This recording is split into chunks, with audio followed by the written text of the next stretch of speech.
Hello everyone, peace of the Lord Jesus Christ to all of you. Merry Christmas, and I hope you are enjoying your holiday and your time with the Christ, the Lord of Lords and the King of Kings. So happy holiday everyone. I made a video just to answer this gentleman here. He is speaking nicely and I respect that. This is weird. I never saw a Muslim speaking without cursing, but so you are welcome in my page to post always and to ask, and if I have time I will answer you. He is saying, Mad Hamid, Mr. Investigate, even you did the same thing in your video. Invoke the core of Allah. You were talking about the Surah 5 Al-Ma'idah, table spread 501, which was actually continuing of 599, 5100, 5102, 5103, etc.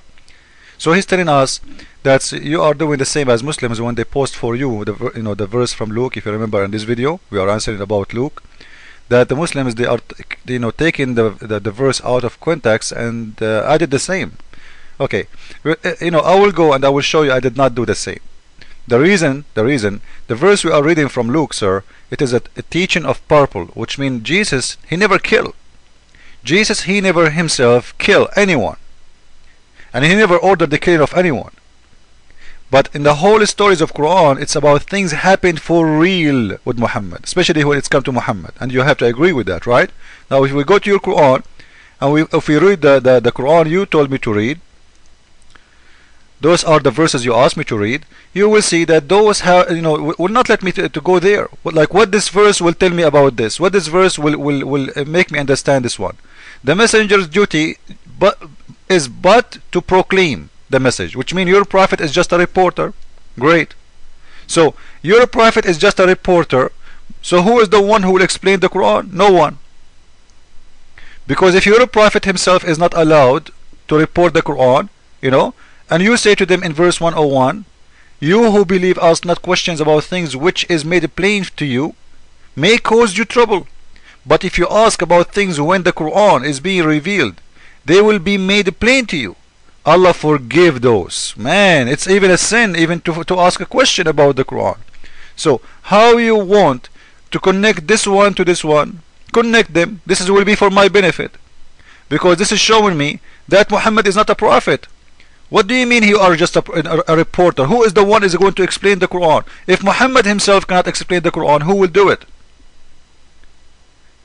So if we say to the Muslims, your scholar said, they will say, no, we don't accept scholars. If we say to them, your Muhammad said, they will say, no, we cannot accept Muhammad even because he is just a reporter. So who is the one who will explain the Quran? No one. According to those verses. This is a very crazy thing to believe. So the Muslims actually, whoever they follow to explain the Quran, they cannot follow according to this verse, because even Muhammad, he cannot answer. And this is why he made a verse in the Quran saying, don't ask me questions, because you know what, I am an ignorant guy, I don't know, I have no idea, I was stealing those verses from someone's book. Okay, so there is someone was making verses for Muhammad, trying to help him to stop people from asking questions. Now to show you that you are wrong, we are not taking words out of context, I will go to the same chapter. This is Surah chapter 5 verse 98. If we go to chapter number 33, verse number 33, we will see the following. It says, the punishment of those who wage war against Allah and His Messenger and strive might and main of mischief through the land is execution or crucifixion or cutting of hands and feet from opposite side. You see, this is very ugly, punishment.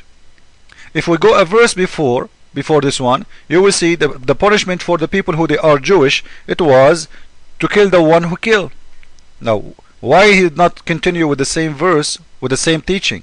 Why the punishment for those who wage war against Allah is a crucifixion?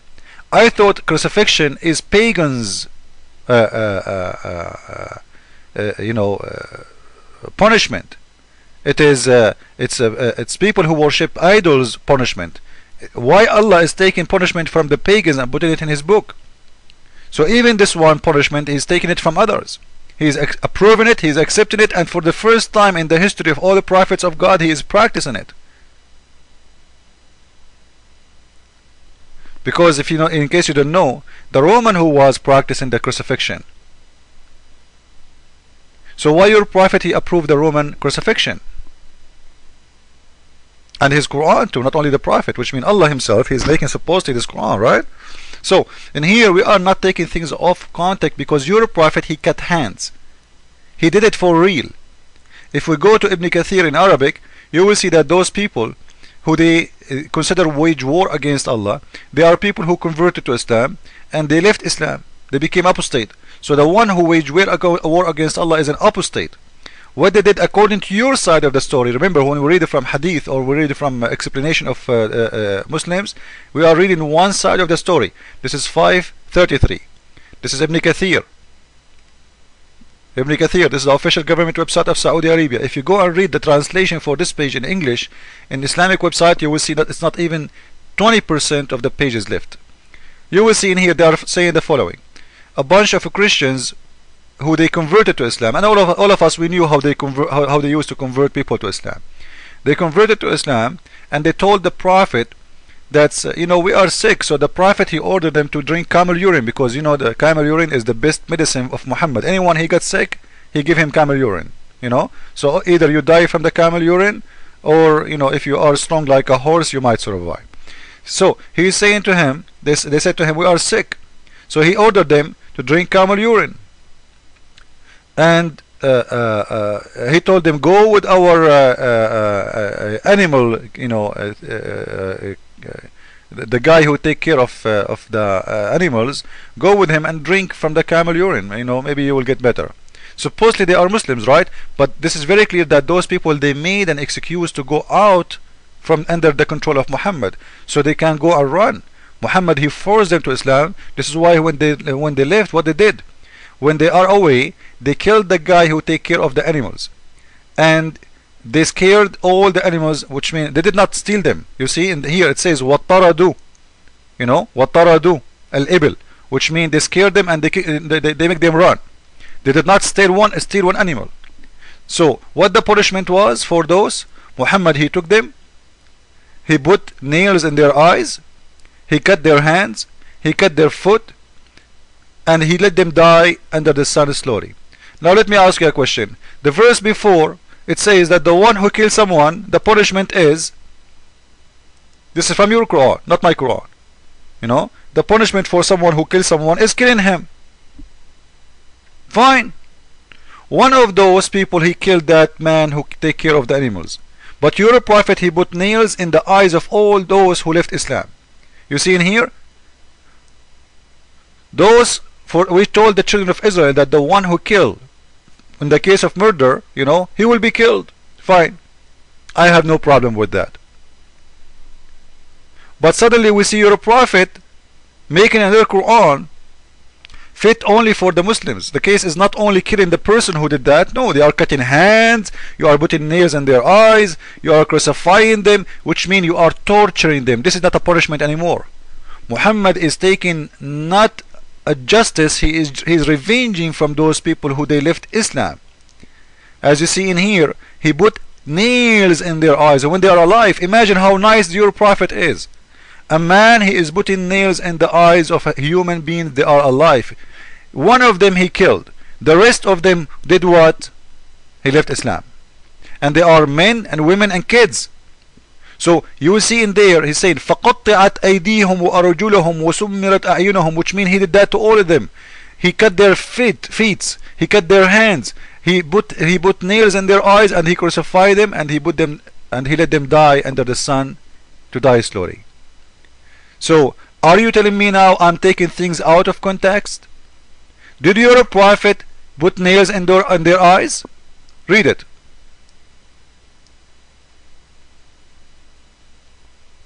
Is that how Prophet of God he do? So when we say that your Prophet is a criminal, he is. Those people, because they left Islam, he decided to revenge, he decided to kill them. And you will see in here something very funny, by the way. He is practicing crucifixion, which is a pagan rule, pagan law. And before I finish, in here you will see that the crucifixion, according to Islam, Muhammad he stole it, and his Quran stole it from the Pharaoh. So how you explain to me that the God of Islam is taking the law of the Pharaoh, who said to everyone, you don't agree with me, I will crucify you, and he is the one who made this law? And your prophet, he take the law from Pharaoh? Is Pharaoh Allah? Because we suddenly now we saw that verse is exist in the Quran in different verse as Allah he will crucify people, but we see that Pharaoh exists long time before the Quran, and he is the one in here according to your verse. This is Surah 26 verse 49. Pharaoh is the one who said he will crucify people. This is his punishment, this is his creation, and the Roman they learned from him supposedly. So how you explain to me such a thing like this? Allah is copying it from the Pharaoh. Maybe your God Allah is Pharaoh and we don't know. Merry Christmas everyone. I hope you are enjoying your time. Jesus is Lord, Islam is false, and for fool, Ameen. See ya.